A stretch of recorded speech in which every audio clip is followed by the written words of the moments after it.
So our next speaker is Shannon Rupert. She's going to talk to us about crewed Mars missions. Who should go? For those of you who don't know me, I'm the director of the Mars Desert Research Station. Not because I'm more skilled or more talented than anybody, because I'm crazier and I've lasted longer than anybody else. So, like I mentioned earlier, but not all of you might have heard me, this talk is based on 20 years of anecdotal evidence. So nothing I've studied. Fortunately, we have people who are starting to look at long-term data sets at MDRS. Stay tuned for the next talk. And so we're learning. How'd you like that plug? And we're learning more and more every day, but I just wanted to kind of throw out there my ideas of what I think is happening. So, if you read the literature or you listen to what they say, a crewed Mars mission is going to be about, there's going to be 4 people, right? Kind of the general idea. 2 men, 2 women. Like, I don't know why that matters, but that seems to be like the fascination of everybody's idea of a mission that goes to Mars. These guys are going to be general specialists with generalized training. So they're going to be the pilot, who can also do some field geology or something like that. The commander, who also is the cook. I like that one. And so everybody's going to have more than one role, but they're going to be specialized roles in what you look, if you look at what most of the general literature says about who's going to go. There's always the argument that military people are the best choice for any kind of space flight. And so they always want kind of some of that mixed military and civilian background. They really diverge on who we're going to send from which country and why. There's either mission plans kind of hold, it should be one country with all people from the same culture, the same language group, or everybody should be from a different place, right? That's kind of what you hear. And think about what you've seen in movies and TV. Because even though there's only a few books and movies and TV shows that show us such a small crew, you do see most of this other stuff, whether even in the larger crews. You see that they're mixed gender. You see that it's either mixed nationality or there's one country and the other country and they're just telling secrets about, you know. And everybody's about the same age. They're all in the prime of their life, right? And if you get one old dude, he's in there to be sacrificed, and one young dude, he's in there to save the day, and it just gets really, really, really weird. So think of your favorite generalized Mars crews. We go through this, and if you want to interrupt me in the middle of it, go for it, okay? All right, so what do we have at MDRS? 6 people, sometimes 7, occasionally 5. They're mixed gender, but we have far more men still than women. They're generalists who may or may not have a specialization, right? If you're going to get a crew of engineering students who are in their 2nd year, they're not going to have the specializations that you would expect on an actual Mars mission.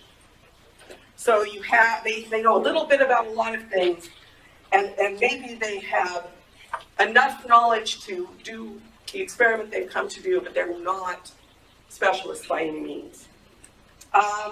Our crew roles, we have a commander. Sometimes we have an XO, which I think is kind of weird when you got 6 people, but whatever. My crews are structured pretty collaboratively, so the commander XO thing is kind of weird to me. You also have to have a health and safety officer, right? Because what if the commander goes nuts? You got to have somebody who can take him out. We have crew scientists, biologists, geologists. We have engineering, crew engineers. We have spacesuit engineers sometimes. We have EVA specialists sometimes. We have the crew journalist who writes the story. And we have someone who has to take care of the green stuff in the greenhouse. Okay? So our roles are dictated by what facilities we have and what needs we have to have an actual Mars mission might have different roles. It might be that you're a medical doctor, and I see this a lot. I love that the medical doctor gets to grow the plants. Like, excuse me, because I can grow plants, but I don't know anything about this. So I just think it's funny that they connect the doctor to the greenhouse role. We mostly have civilians. We have had people with military experience. I would say they were a very small percent, maybe less than 5%. Our crews can come from a single country, or we can have a crew where everybody's from a different country. And sometimes they come from a single institution, sometimes they come from a single region, a single religion, a single culture, or it's all mixed up. The only real problem you have is you get two people from one country and everybody else is from another country. That was with Australians. Those two Australians, they just, they fit in fine, but we did have a crew once with two Australians and everybody else was from another country. And I wondered how many times they got their way. We also have all ages, although a majority of our crews are in their 20s. So early on in MDRS, we saw a lot of older people, we saw a lot of professional people. More and more, we see students. I support that. I think the main reason you come to MDRS is to find out something about yourself, even more than your research or whatever you're looking for. I think you should find it personally, and that's why I love having students there. Okay, so what crew size is best? In my experience, so we talked about you need to have a crew of 4, right? The reason that we've had 4 is for a reduction of weight. But in my experience, every time you have a crew of 4 at MDRS, it fails. We've had one crew, none of them are here today, so I can talk about them, that ended up a crew of 3 their second week. Safety-wise, they really couldn't do a lot. And I told them, well, go ahead, push the boundaries, find out what you can do as crew of 3. Pretend like everybody died and you're all that's left. Is that not a realistic scenario? Right? So in my opinion, once you reduce the crew past 4 or to 4, even 5 sometimes, there's not enough bodies to do the work that you would have done.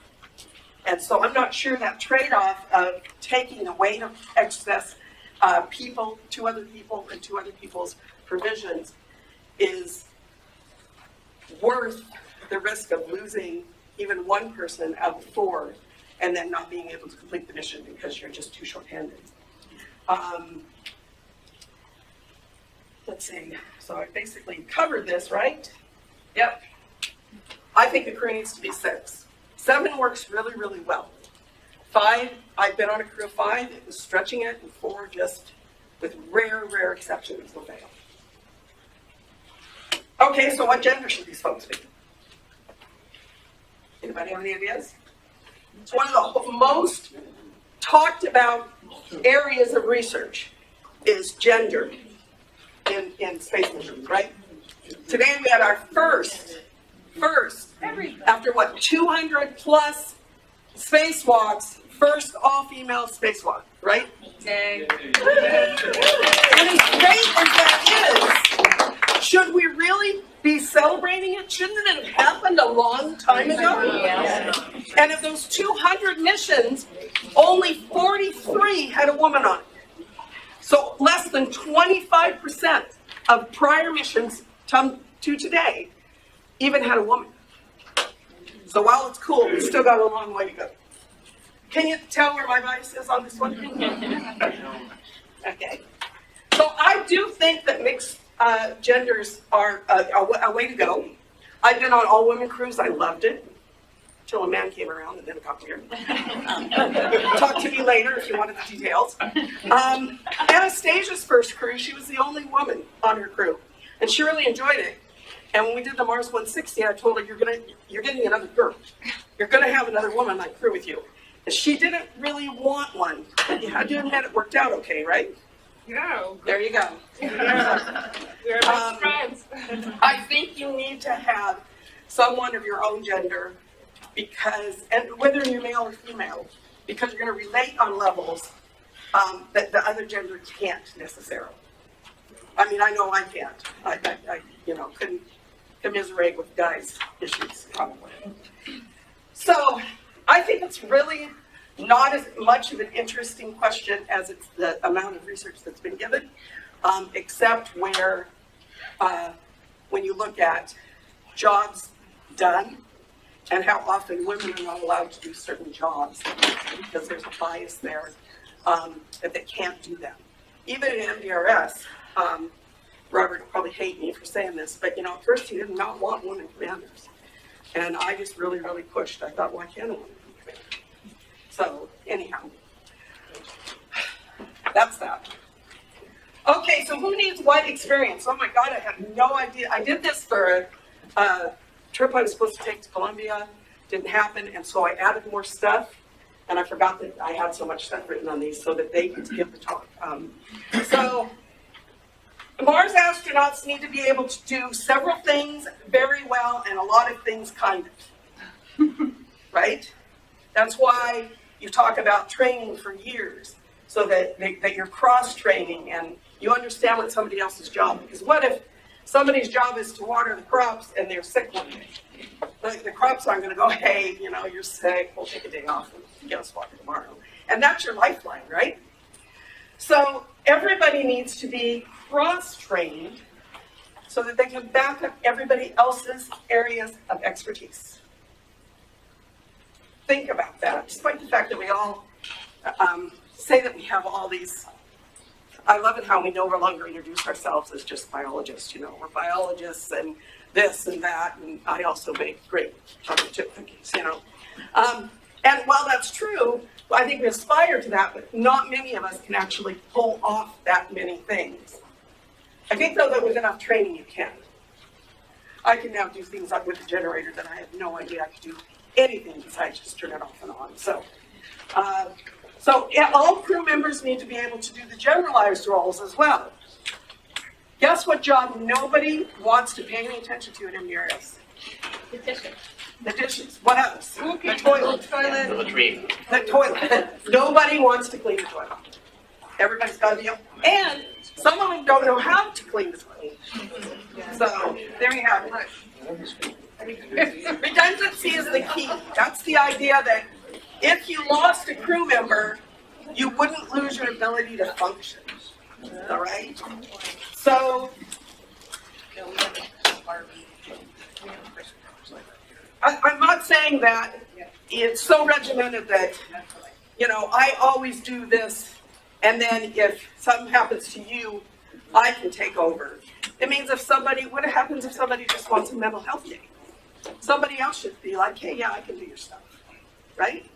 So you have to have this redundancy, but there also has to be a hierarchy. One person's main chore might be another person's third specialization, and somebody else's sixth, so that you know who you need to go to if your go-to person for something is not available. You've never seen a crew panic more than having something happen that nobody knows how to take care of. So you need to have that redundancy where there's more, or say something happens on EVA, and the person who takes care of that is either not on the EVA where there's an emergency, or they're at the hab and the person's on EVA. Something that's very, very rarely addressed is, am I taking somebody out on EVA that leaves us vulnerable at the hab, or somebody going on EVA that they'll be vulnerable because they left the person who really needs to go back down. Don't think it's ever addressed. It's a serious issue that we don't really look at. So again, this idea that military people have leadership skills and training that is valuable on a space mission has been kind of the law of the land, right? And I'm not saying that military people don't have skill sets that are valuable on space flights. I'm saying that they do. They function really well under stress. Some of us don't, under very little stress. They understand the chain of command. Even if it's a collaborative chain of command, they still understand it, okay? But they're also really high risk takers. And you have to balance that. We know that a mission to Mars, if it's going well, it should be rather boring. We get highly qualified crews that are run by military personnel, and these are the most driven crews I've ever seen. And they'll do crazy, risky things, and they'll think that they're doing a really good job. But in the reality on Mars, you don't want to be pushing the envelope. You're going to be living there, right? Eventually, we're going to be living there. So you don't want to be, somebody who's bored all the time because you're not doing something that's pumping up your adrenaline junkies need another one. Okay. Also, there's that idea that even with a chain of command, you're going to be living with each other, living and working, and you need to have more of a collaborative arrangement in your hierarchy than the military generally have. So those are some of the things that have been discussed. So, do you want a diverse crew or do you not? The only thing that I see as a real detriment is if you have two different languages spoken and people who are not able to communicate in both languages in an emergency. That split-second delay of somebody not being able to speak in the language of the person they're talking to could be a life and death issue. And then if you're a crew of 4, you're going to be left with 3, and oh my, we go back to that thing, and it's just going to be an issue. Cultural issues come up, and sometimes even with all the respect and open-heartedness in the world, you can find a cultural difference. So if you're going to take people who have come from 2 different backgrounds, they have to know each other's views and everything about them in order not to misunderstand them. Okay? And then we can't forget the idea that all the space dramas where, the one country comes in and they're trying to sabotage the other country and all that drama. So those are the things that you think of that could negatively impact the idea of having a diverse crew. But diversity can also strengthen the crew. The most significant learning happens when a crew is very diverse in age. It's amazing how much faster they can get things than a crew of all people from the same country, the same age. It's not that those people don't shine too and do excellent work. It's just that when you have young people and old people and they can think together and work together with all that they bring to the table, you can really, it's pretty interesting. So I think that diversity, the only problem that you would have in diversity would occur in those situations, in emergencies, not in a language barrier in an emergency, not in a language barrier day to day. You might get mad at somebody because they said something and it sounded wrong. That's not going to wreck your mission. Not being able to translate the correct words to tell somebody not to blow up the moon is a problem. I was trying to say Death Star, but it didn't come to me fast enough. So, and then there's that idea about age. Early on, and still in a lot of cases, you see, actually there's a lot of age bias still in the Mars community. And the idea is that us old folk are idiots, and we really shouldn't go because our time has come and we're, what do we have to bring to the table, right? We're fat, we're lazy, we're stupid. Oh my God, we only have 5 minutes. Okay, I already talked about the idea that we had a crew from Japan. The youngest was 17, the oldest was 70. It was amazing how quickly they could work together to solve a problem because they had all that combined experience and actually inexperience, because inexperience can lead to unique solutions to problems. So I think that an age-diverse crew is great as long as they don't lose the integrity of their expertise. Okay, so some questions. How do we find 6 people with all the skills that can work together? That's hard enough.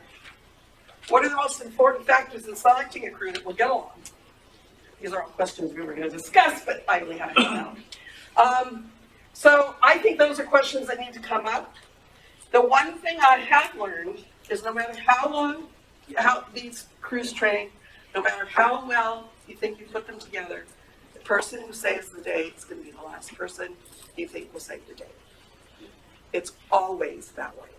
Whether it's an emotional outburst and somebody has to solve it, and it's the hothead that ends up being the rational one who fixes it, or something breaks and it's the journalist that fixes the most intricate piece of technology on the station, it will be the last person you expect.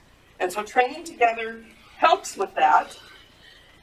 And my ideal crew, then, based on what I said, is I have a very short list of people who I'd actually go to Mars with. I'm not on that list because I don't like myself enough to want to go on the list. I know that there are things about me that make me inappropriate to go to Mars. But there are people that if I was good enough, if I had the right stuff to go, that I would want to go with me. But it's a very short list. In general, they are more collaborative and hierarchical. They're very diverse in age, where they come from, their culture. They tend to be scientists because, and that's actually changing. As I continue on this road to Mars, I meet more and more, I think because there's becoming more and more artists and thinkers who are involved. So that might actually change now that I think about it. They are not risk takers, and they are generalists who can do a lot of things. Include not break things just because they're being careless. That's another big one for me. And I can trust them to keep me safe on Mars. And so if we have time, and we do have a little bit of time, right? 2 minutes, I was going to ask, what would you guys, just shout it out, what would you want on your ideal crew? Seven-signing lesbians. Okay. Good for you. Who else? Someone who can cook. Someone who can cook. Always the guy that says that. See, we got, actually, a plumber. Plumber's super important. Man, tomorrow I was going to tell the story of all the different toilets at MDRS, but they only gave me half an hour, and I can't.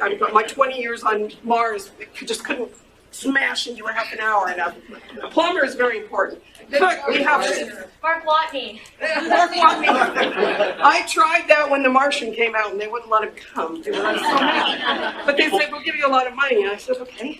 People who can think outside the box. People who can think outside the box, you need those. People who listen. People who listen, super important. How about singers? An artist, a singer. I was on an all-artist crew. Actually, we were all scientists, but we were pretending to be artists. We wrote a play. It was very fun. It was weird, but it was fun. My children are artists. I'm not. 1 minute. Anything else? I'm going to cook. Okay. Somebody who doesn't take everything so seriously and can make light of any situation so that you have an easier experience. Anybody here know Penny Boston? She's director of astrobiology. She and I both react the same way. The harder it gets, the more we laugh. It's like we're insane, but it works.